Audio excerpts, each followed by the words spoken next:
Көпчүлүк жаштар эмне үчүн ден соолугубузга кам көрөбүз? Азыр жашпыз, убагы келгенде баары болот деп айтышат.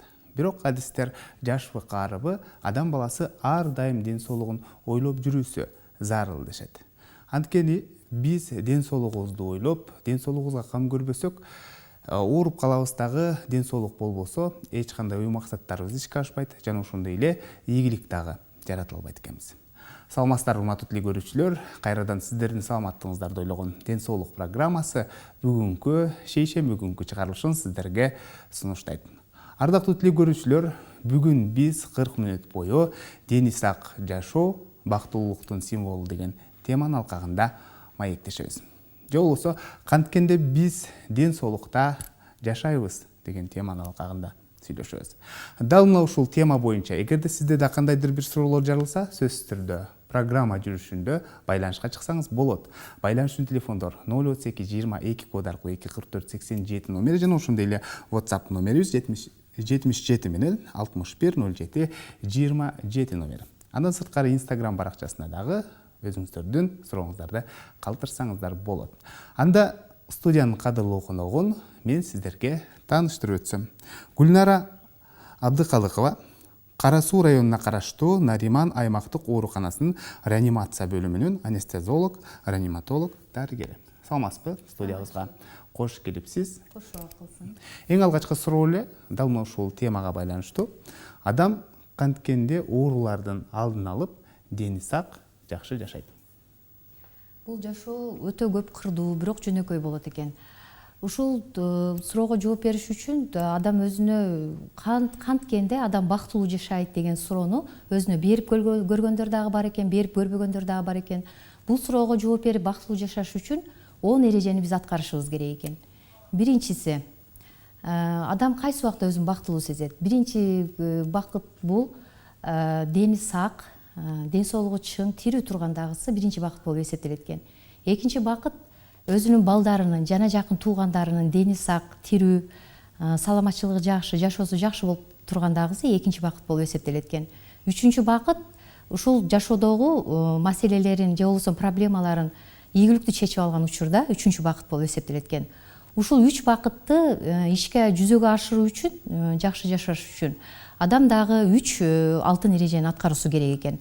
Бул биринчиси кыялдануу. Экинчиси ошол кыялын элестетүү. Үчүнчүсү ошол кыял кандай кыялданса, кандай ниет кылса, ошого жараша ошону иш жүзүнө ашырылышы камсыз болот экен.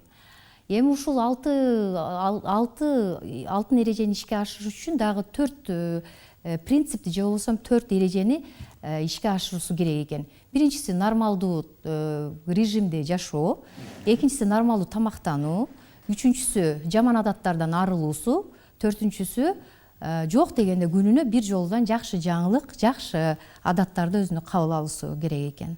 Ошол 10 эрежени биз аткарганыбызда бизде бактылуу жашоо камсыз болот экен да, ар бир адамда.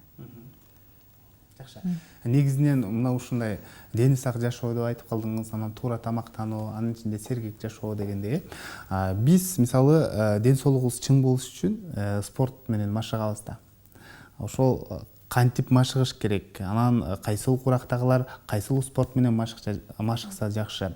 Анан кайсыл спорттун түрү мисалы үчүн ден соолукка өзгөчө пайдасын берет?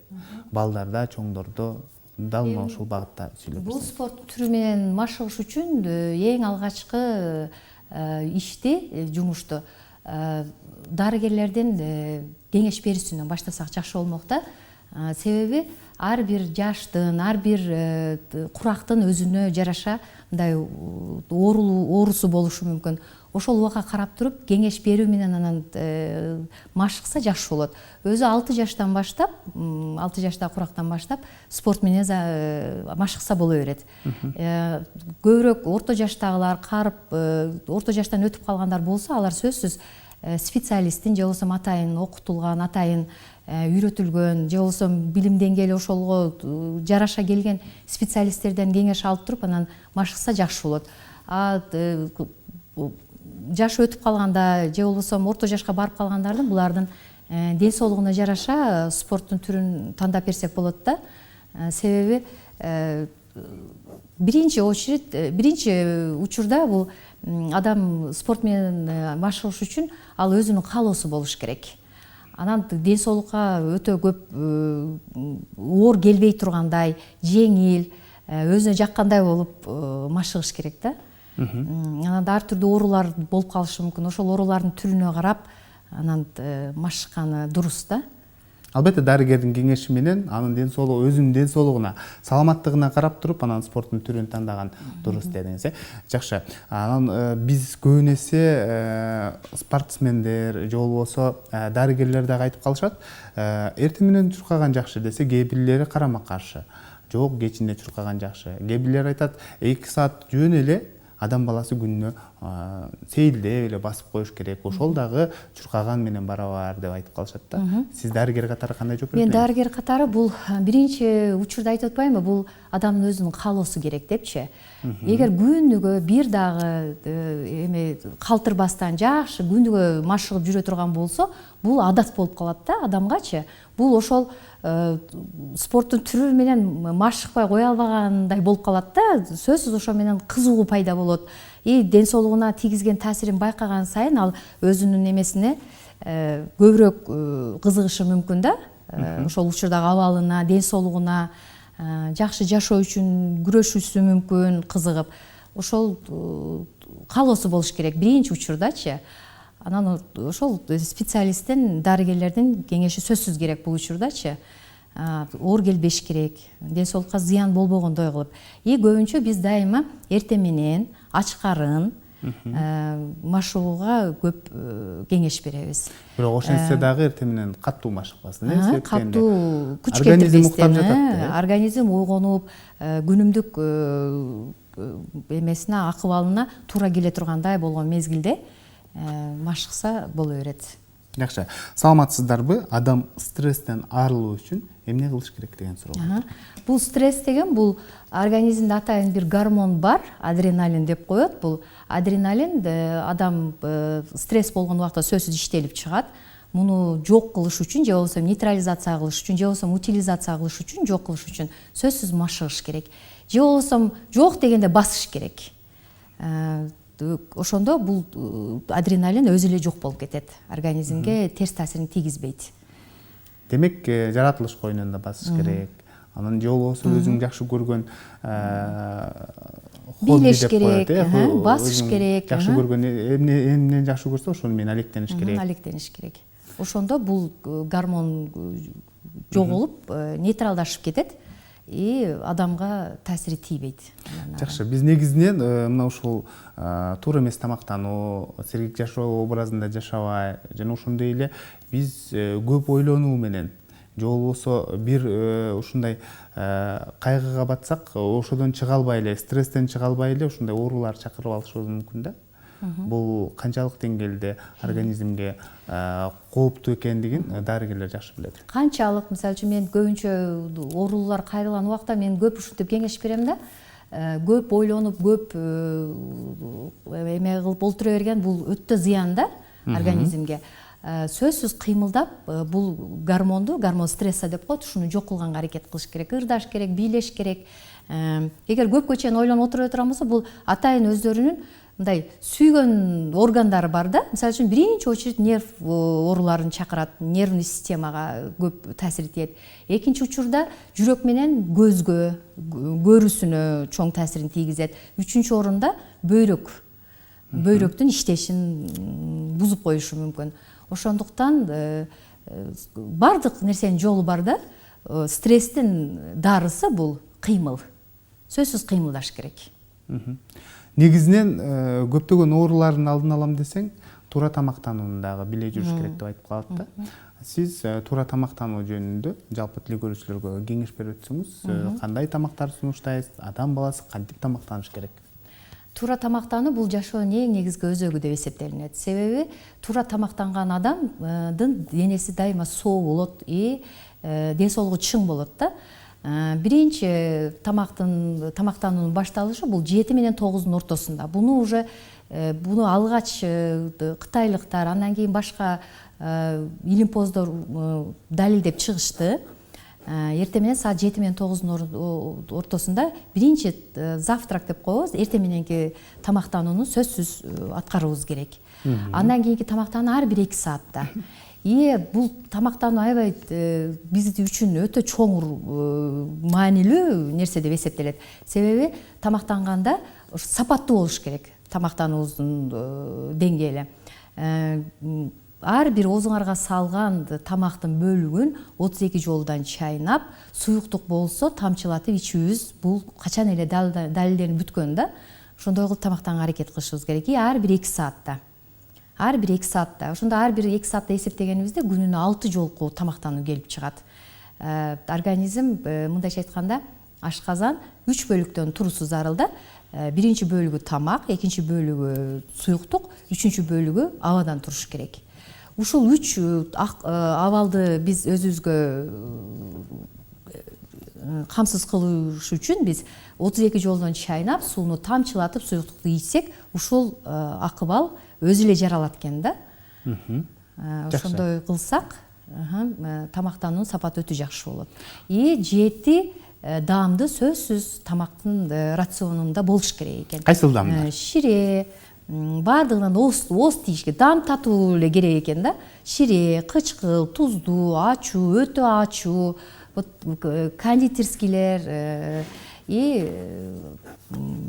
горький деп коет, мындай ачууга даамы жакыныраак даам. Ушул 7 даамдын баардыгы биздин тамактын рационунда болуш керек экен.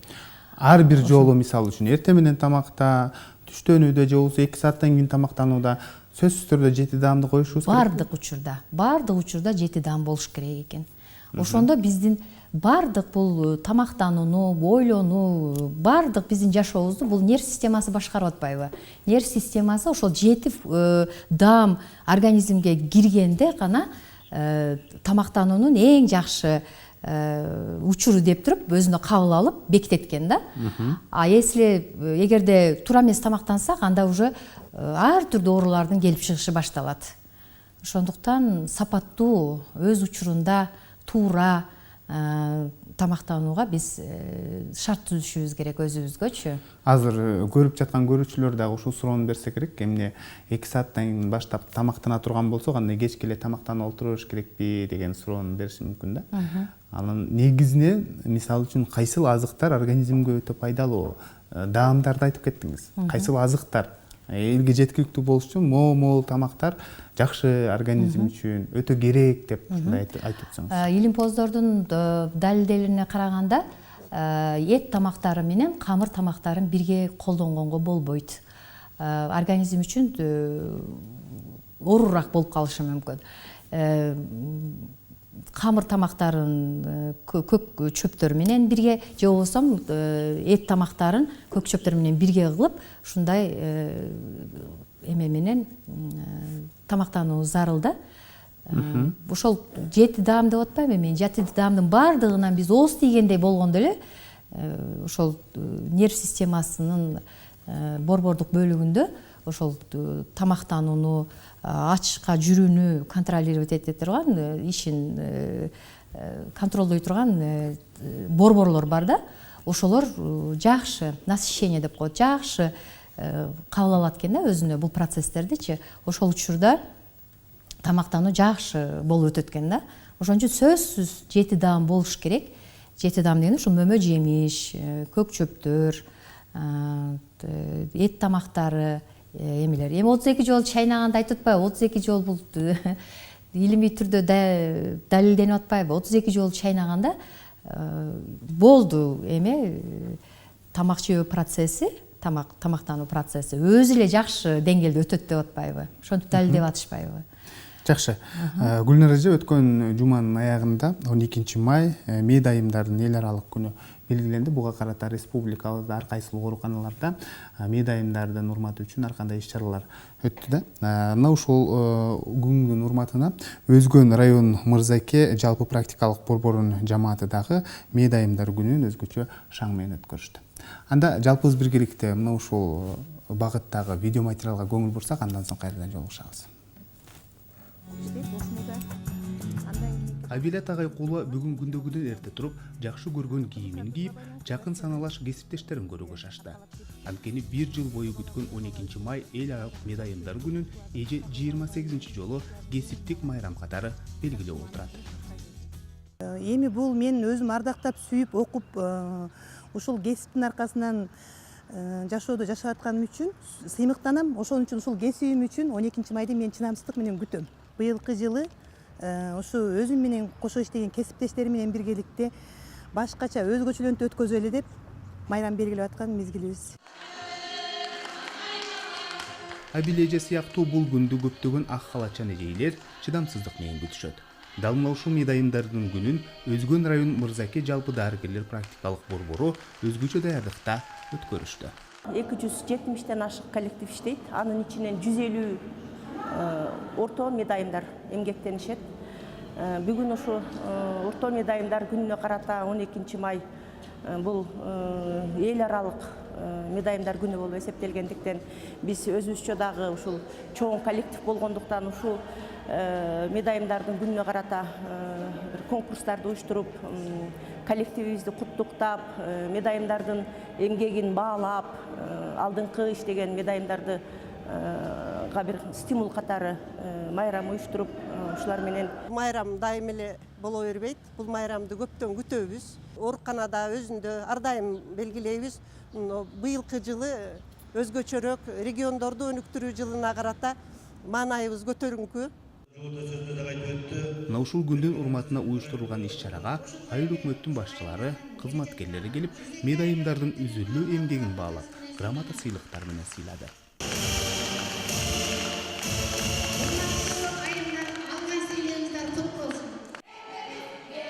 Майрамда медайымдар бир күндүк түйшүктүү жумушун унутуп, ырдап бийлеп, сынактын шарттары боюнча ар кандай номерлерди аткарып, келген коноктордун көңүлүн көтөрүштү. Арузат деген топ команданын капитан командасымын. Бул Арузат деген деп койгонубуздун себеби өзүбүздүн ишибизге жараша, халатыбызга жараша арулук, таза деген сезимди билгизет. Ошон үчүн биз Арузат деп койдук. Менин өзүмдүн командам Улукман командасы деп ат койдук. Буну койгонубуздун себеби кыргыз элинде, деги эле мусулман элинде Улукман ата деп айтылып келген. Медицинада деле ушул Улукманды как эме катары пирибиз деп айтсак деле болот. Ошондуктан ошол Улукман атабыз колдосун деп Улукман деп ат койдук. Кыргызстанда ооруларды дарылоодо 80% түйшүктө мээрман айымдар көтөрөт. Эгерде батыш өлкөлөрүндө бир мээрман айым 5 оорулууну тейлесе, бизде 20 адамга бир кызматкер туура келет. Дартка даба издеп элдин саламаттыгын чыңдоодо медайымдардын эмгеги зор экендигин кесиптеш дарыгерлер баса белгилейт. Булар бизге эң зор күч. Бул медайымдарсыз биздин дарыгерлердин иши жалпы эле саламаттыкты сактоо, калктын ден соолугун сактоодогу, саламатты сактоодо булардын күчү абдан зор. Ошондуктан биз ушул күндү бир башкача белгилейли деп чечип, бүгүнкү ушу салтанаттуу кечени майрамдоонун, конкурстарды уюштуруунун алдында турабыз. Биз врачтар мисалы үчүн адамдын оң колу боло турган болсок, медайымдар биздин сол колубуз. Бир кол менен эч качан бир жумушка жетип, аны ийгилик ашыруу өтө кыйын болот. Ошондуктан медицинада, медицина кызматкерлеринде бул медайымдардын орду өтө чоң. Ошондой эле биз жаш врачтар кээ бирки мезгилдерде ушундай улуу жашы өтүп калган медайымдардан анча-мынча кеңеш сураганга алар уже опытный болуп калат. Ошондуктан өзүнүн опыту менен бөлүшүп, бизге бул оорулууну дарылоодо өтө чоң салымдары кошулат да. Ошондой эле бүгүнкү эл аралык айымдардын, медайымдардын майрамдыгы менен куттуктайбыз. Оорулуунун үйүнө бараткан дарыгер биринчи Медицина тармагы канчалаган жоопкерчиликтүү болсо, акушер менен медайымдардын аркалаган кызматы дагы да бул кесиптин ээлеринен өзгөчө жоопкерчиликти талап кылат. Эгер өмүрдүн алгачкы көз ирмемдерин уядан учуп чыгууга камданып жаткан балапан кушка салыштырсак, анда сиздер мына ошол куштун оболоп учуусу үчүн зарыл болгон кош канатсыздар. бар болуңуздар медайымдар.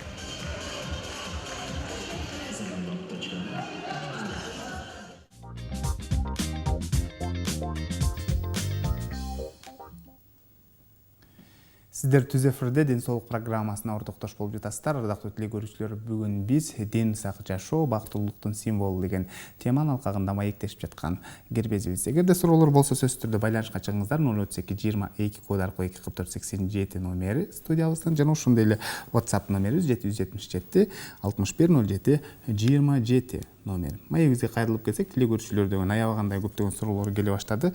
Саламатсыздарбы? Бир аз эле ойлонсом дейт, башым ооруп чыгат. Эмне кылсам болот деген суроону калтырган. Бул суроого жооп бериш үчүн бул азыр эле жогоруда айтып өттүм. Мен 10 эрежени аткаруу билүүбүз зарыл. Бул учурда биз айткан стресстин башталышы, бул баш ооруган учурда сөзсүз специалистке кайрылып, давленияны, артериалдык давлениянын, кан басымын болбосо өлчөтүш керек. Ал түшүп кетиши да мүмкүн, же көтөрүлүп да кетиши мүмкүн. Ошол учурду карап туруп, анан ошого жараша чара колдонобуз да, медиктер. Ошол анан мен азыр ошол эмеге тиешелүү бул сүрөттү ала келгенмин. Сиздин ошол 10 эрежени аткарбагандардын акыбалы бул учурда болот. Аура деп коебуз биз, өзүн курчап турган энергиясы аябай жакыр деген мааниде да бул. Жакшы ошол бүт эрежелерди аткарып, өзүнүн ден соолугу үчүн, жашоосу үчүн кам көрүп, аябай аракет кылган адамдардыкы мына бул учурда болот да. Ошол эмелерден, ушундай акыбалдардан арылыш үчүн, оорулуу болуп калуу акыбалынан арылыш үчүн сөзсүз специалистке кайрылышыңыз керек. Жөнөкөй учурларда, жөнөкөй эмес, эми жеңилирээк учурларда психологдун кеңеши сөзсүз керек. Эси ал тереңдеп кеткен учурда анда психиатрга кайрылуу керек да. Ошол эмеге кайрылсаңыз сөзсүз ден соолугуңуз калыбына келет акырындык менен. Себеби бир күндүк оору жок. Көпкө аракет кылыш керек. Себеби бул оору көптөн бери жаралып, көптөн бери сизди коштоп келаткан болушу мүмкүн. Ошондуктан көбүрөөк убакыт талап кылынат. Өзүңүздөн көз каранды бардык эме. Себеби өзүңүздүн жашооңуз үчүн сиз өзүңүз гана жоопкерчиликти алышыңыз керек да, мойнуңузга. Өзүңүз гана жоопкерчиликтүү болушуңуз керек. Ошол учурда сөзсүз натыйжа берет. Жакшы. Телекөрүүчүдөн кийинки суроо: саламатсыздарбы? Жолдошум инсульт болуп дарыланып чыкты дейт. Анан азыркы учурда үйдө кээде дейт бутуна массаж кылып коем. Кантип калыбына келтирсек болот? Анан качан басат деген суроону калтырган. Бул канга, мээге кан тээп кетүү, кыргызча которгондо мээнин кан тамырларынын жабыркоосу болуп эсептелет. Бул учурда күч келтирбестен, көп кыйнабастан күнүгө басуусу зарыл. Күнүгө басып, кыймылдап, жеңил көнүгүүлөрдү жасаса, сөзсүз калыбына келет. Качан басат массаж кылам дейт. Менин оюмча бул суроосуна караганда азыр ордун. Себеби биз так бул учурда басат деп айта албайбыз. Себеби бул сиздердин өзүңүздөрдүн аракетиңиздерден көз каранды. Канчалык жакшы күнүгө калтырбастан, унутпастан, өз убагында басып, керектүү учурда басып, кыйнабастан, организмге күч келтирбестен машыктырсаңыздар, же массаж жасасаңыздар, сөзсүз калыбына келет. Себеби бардык учурда адам өзү ниет кылыш керек да, ниет кылып туруп, ошого жараша аракет жасаш керек. Ошол учурда сөзсүз натыйжа болот. Мен ишендирип кете алам. Саламатсыздарбы? Адам баласы бир күндө канча суу ичкен туура? Анан кайнатып ичиш керекпи же болбосо чийки ичиш керекпи? Айрымдар айтат дейт, чийки ичкен жакшы, кайнатып ичсе айрым бир пайдалуу минералдар жок болуп кетет деген сөздү айтат. Бирок кээ бир айыл жерлеринде дейт, таза сууну табыш эле кыйын деген суроону калтырган. Газета, журналдардын көп маалыматтарынан окуган учурумда кээ бирлеринде жазылат, тирүү сууну ичиш керек деп. Бул деген кам суу, кайнатылбаган. Жаратылышта кандай болгон болсо, ошондой акыбалда, деңгээлде кабыл алуусу. Кээ бирки маалыматтарда тескерисинче айтылат, кайнатылган суу ичиш керек деп. Эми азыр биз акыркы маалыматтарга таянсак, эң жакшы суу бул булактын суулары жана жер алдынан чыккан суулар, булганбаган сууларды ичсек боло берет. И үйдө колдонулган сууларды дагы тундуруп туруп ичсек боло берет экен. И күнүмдүк нормасы адамдыкы 30 граммдан килограммына, канча килограмм салмагы канча болсо ошонун ар бир килограммына 30 граммдан суюктук кабыл алуубуз зарыл. Бул жалаң эле суунун өзү эмес, бул компоттор болушу мүмкүн, өсүмдүк ширелери болушу мүмкүн, соктор, шорпо, кайнатма шорпо дегендей. Ошол суюктуктун биз канча суюктук ушул жашоодо колдонуп жаткан болсок, ошонун баардыгын эсептегенде 30 граммдан ар бир килограмм салмагыбызга. Жакшы, ар бир килограммга 30 граммдан деп айтып калдыңыз. 30 граммдан. Мезгилге жараша дагы организм сууну ар кандай талап кылат, тамында кандай болуп калат? Мисалы, кышында азыраак ичебиз, анан жайында деген көбүрөөк ичебиз дегендей. Бирок акыркы маалыматтар боюнча кайсы учур болсо дагы биз 30 граммдан кабыл алуубуз зарыл экен.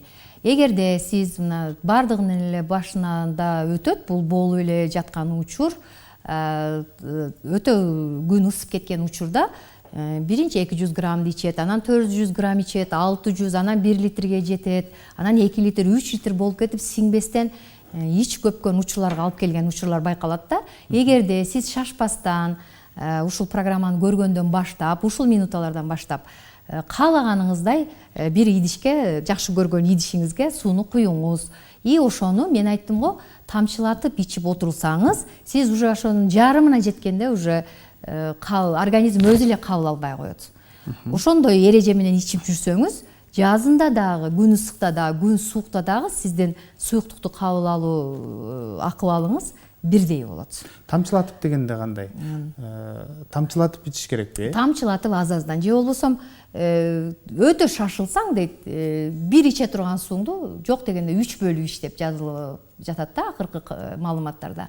Эгер убактыңыз болсо, эме кылса башка элдердин жашоо шарттарын карап көргөнүбүздө деле ошол эрежелер менен жашап, жашоосунун узактыгы көп болгон мамлекеттер бар. Мисалы үчүн Япония, Кытайлар, кореялыктар ушундай жашоо менен бирге өздөрүнүн жашоосунун орточо жашоонун деңгээлин көбөйтүп жатышпайбы? Ошондуктан биз дагы ушул эрежелерге таянып, ушул эрежелерди колдонуп жашообуз зарыл да, сөзсүз.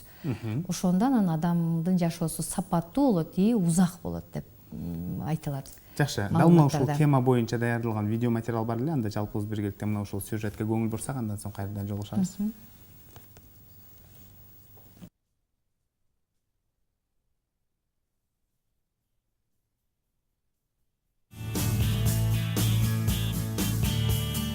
Ден соолук организмдин айлана чөйрө менен тең салмакташ болуу жана оорунун жоктугу менен өздүргөн табигый абал. Кишинин ден соолугу биологиялык жана социалдык факторлор менен белгиленет.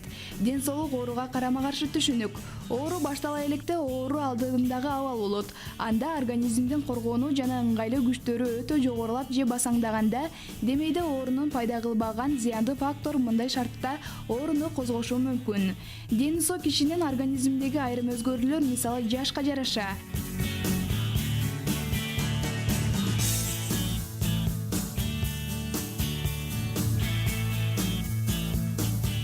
Ден соолукту билдирүүчү көрсөткүчтөр ар бир кишинин жашына, жынысына, тамактануусуна, жашоо шартына, иштеген ишине жараша өзгөрүлүп турат. Ошондуктан ден соолук ар бир кишинин субъективдүү абалына жана клиникалык, физиологиялык, биохимиялык көрсөткүчтөрүнүн белгилеп, аны менен бирге жынысын, жашын, климаттык шартын эске алып аныкталат. Мисалы, өрөөндө жашаган дени соо киши бийик тоолуу жерге барганда, бийик тоо шартындагы кычкылтектин жетишсиздигине жана атмосфералык басымдын төмөндүгүнө көнө албай бир топ өзүн начар сезет. Ошондуктан бийик тоолуу жерге адаптация болгонго чейин ал өзүн ооругандай сезет. Организмдин ыңгайлуу механизмдери өтө күчөйт, бирок ден соолук болуу учурда бузулбайт.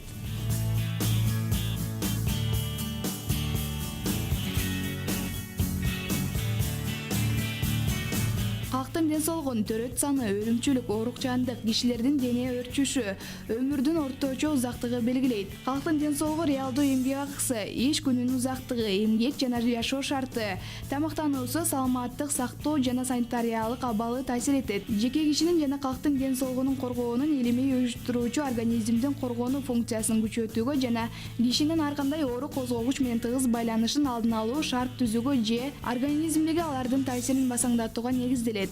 Айлана чөйрөнү коргоо, өндүрүштү коопсуздук техникасын сактоо, эпидемияга каршы чара көрүү, калктын маданиятын ошондой эле үй бүлөдө жана иште ыңгайлуу шарт түзүү маанилүү ролду ойнойт. Ага оорунун алдын алуу жолдору акысыз бардык элди жетиштүү, квалификациялуу дарылоо, алдын алуу, дарылоо мекемелерин, эс алуу үйлөрүн, санаторияларды көбөйтүү, дене тарбия менен спортту массалык түрдө уюштуруу түрткү болот.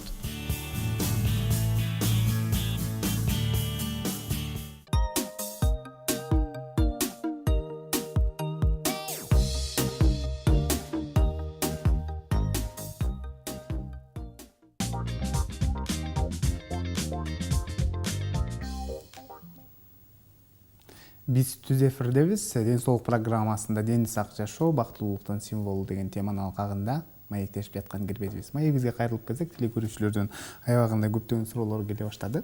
Саламатсыздарбы? Мен көз жаштуумун дейт. Ыйлай берем бир нерсе болсо дейт. Мунун эч кандай зыяны жокпу деген суроо калтырган. Эми өтө көп ыйлагандан көздүн көрүүсүнө өтө чоң таасир тийип калышы мүмкүн. Ошондуктан сиз сөзсүз мен айтпадымбы, башында башталган жеңил учурларда психологко кайрылып, эгер өтө тереңдеп кеткен учурларда психиатрдын кеңешинен колдонууңуз өтө зарыл. Саламатсыздарбы? Мен жөн жүргөндө дейт, таманым эмнегедир дейт, ысый берет дейт, кызый берет аябай дейт. Эмнеден улаган деген суроо калтырган. Эми бул учурда сөзсүз текшеришиңиз керек. Сөзсүз врачтын, дарыгердин кабыл алуусунда болушуңуз зарыл. Көптөгөн текшерүүлөр керек болуп калышы мүмкүн. Ошон үчүн текшерилип туруп, анан жыйынтык чыгарганыңыз оң деп эсептейм. Бүгүнкү күндө аскандуулук, иммунитеттин алсыздыгы, ар кандай оорулардын түрлөрү көбөйүп бараткандыгы бул өкүнүчтүү нерсе десем болот да. Эмнеден деп ойлойсуз сиз? Эми бул аскандуулук, иммунитеттин начарлашы бул кандын деңгээлинин түшүшү. Гемоглобин деп коебуз, муну элдин баары эле билет. Гемоглобиндин деңгээлинин түшүп кетүүсү. Биз бул жашоодо бардык жашоонун ар түрдүү мезгилдерине биз өзүбүз жоопкерчиликти алышыбыз керек деп айтып атпаймынбы. Ошон үчүн айлана чөйрөбүздү таза кармоо, туура тамактануу, туура жашоо, туура кыймылдоо, ушунун баардыгы иммунитетке өзүнүн таасирин, өтө чоң таасирин тийгизет да. Ошондуктан азыр мына газдын көптүгү, чаңуулар, ушулардын көптүгүнөн улам аскандуулук көп байкалууда да. Ошондуктан өтө көп деңгээли гемоглобин түшүп кеткен учурда сөзсүз гематологдун кеңешин алуу зарыл. Эгерде жеңил болгон учур болсо, анда тамактын сапатын жакшыртышыбыз керек. Ошол эркектерде 140-тан 160-ка чейин болуш керек гемоглобиндин деңгээли. Аял кишилерде 120-дан 140-ка чейин болуш керек. Оорулардын көбөйүп бараткандыгы. Оорулардын көбөйүп бараткандыгы баардыгы ушул. Мынакей айтып атпайсызбы, мисалы үчүн өсүмдүктү сугарыш үчүн суу керек болуп атпайбы? Кудум ошол сыяктуу эле биздин адамдардын организми үчүн кан жакшы деңгээлде болуш керек да, өзүнүн деңгээлин кармап туруш керек. Эгер биздин организмде кан жакшы жүрүп турса, сапаты да жакшы болсо, баягы мен айткан деңгээлде болсо, анда иммунитет күчтүү болот. Иммунитет күчтүү болсо, көп оорулардын түрүнө жакшы туруштук берет да. Ошон үчүн иммунитет бул кан деген сөз. Кан жакшы болуш керек, кандын деңгээли сапаттуу болуш керек. Жакшы. Саламатсыздарбы? Кош бойлуумун, 29 жума дейт. Айрым дарыгерлер, анан шишип кеттим дейт. Айрым дарыгерлер көп суюктук иштесе, кээ бирлери дейт аз суюктук иштейт. Эмне кылсам болот деген суроо. Эми мен билбейм, эми сиздер специалисттин кеңешин алдыңыздарбы, албадыңыздарбы билбейм, бирок бул учурда көп шишип кеткен учурда биз суюктукту кичине кыскартабыз. Текшерилиш керек.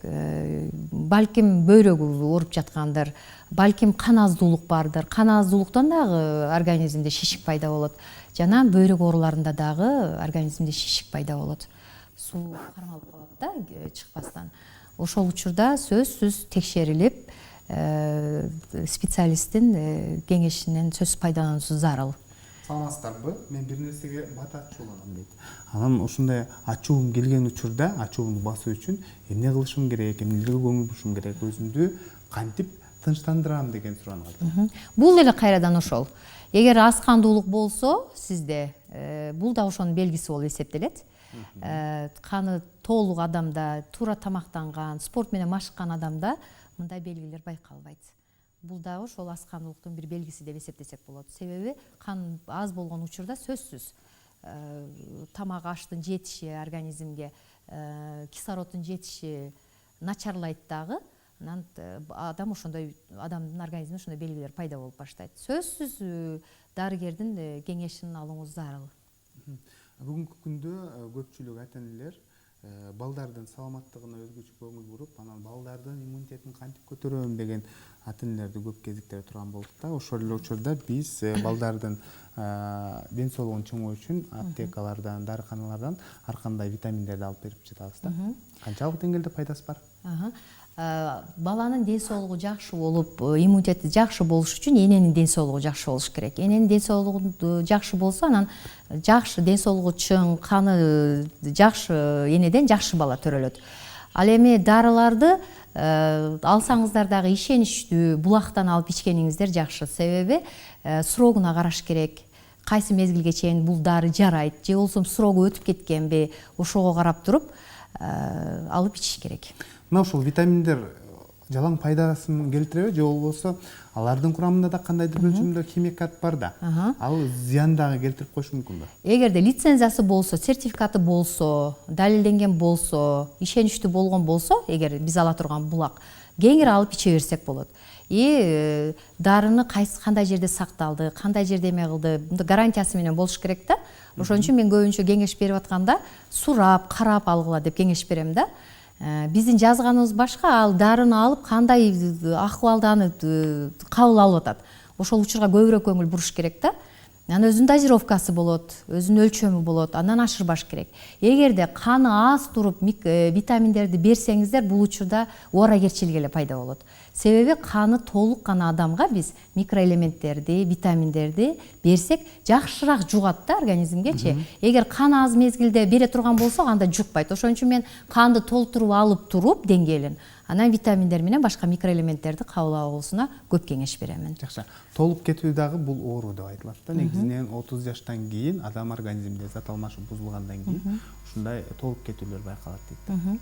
Сиз бул боюнча эмне айтасыз? Эми толуп кетүүгө көп учурлар алып келет да. Мисалы үчүн көп кыймылдабайт, тамакты туура эмес тамактанат. Анан кальцийдин өлчөмү түшүп кеткен учурларда адам толуп кетиши мүмкүн.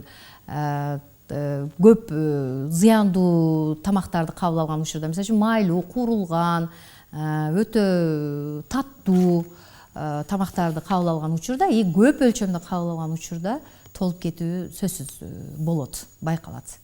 Ошондуктан баягы эле биз башында айтып өткөн эле, туура тамактанып, убагында тамактанса, өзүнүн өлчөмү менен тамактанса, ооруларды алдын алсак болот. Жакшы. Ден соолукка зыян келтирбей, кантип арыктаса болот деген. Ден соолукка зыян келтирбей арыктабаган бул деле ошол. Эгерде 32 жолу чайнап, сууну тамчылатып, акырындык менен шашпастан иче турган болсоңуздар, эч качан толбойсуздар. Мен буга ишенип айтып кете алам да. Себеби бул негизи да жашоонун. Ардактуу телекөрүүчүлөр, бүгүн бизде конокто Гүлнара Абдыкалыкова, Кара Суу районуна караштуу Нариман аймактык ооруканасынын реанимация бөлүмүнүн анестезиолог, реаниматолог дарыгери болду. Сизге убакыт бөлүп, жалпы телекөрүүчүлөргө жакшы бир кеңештерди айтып бергениңиз үчүн рахмат айтабыз. Иштериңизде ийгиликтер болсун. Албетте бүгүнкү айтылган кеңештерди кулагыңыздарга туюп алдыңыздар деген ойдобуз. Кайрадан эфир аркылуу амандашканча сак саламатта туруңуздар.